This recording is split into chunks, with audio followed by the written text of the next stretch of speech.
Латинскиот поим антика укажува на старост и вредност. За европската антика својствена е појавата и развојот на науката и философијата. Од голема важност за историјата на човештвото е создавањето на философијата и науката.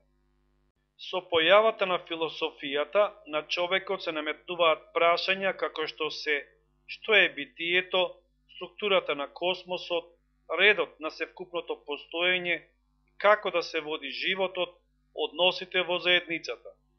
Карактеристичните фази на античката философија биле следните: космолошка фаза, сконцентрирана врз прашањата за светот; антрополошка, епоха на филозофски системи, најголеми мислители Платон, Аристотел; хеленистички период, филозофијата и науките се раширени низ целиот тогаш познат свет.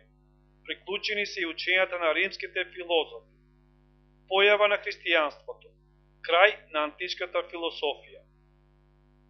Познати филозофи кои действувале во космолошката епоха се Талес, Питагора, Хераклит, Емпедокле, Парменид, Зенон, Демокрит, Анаксагора и други.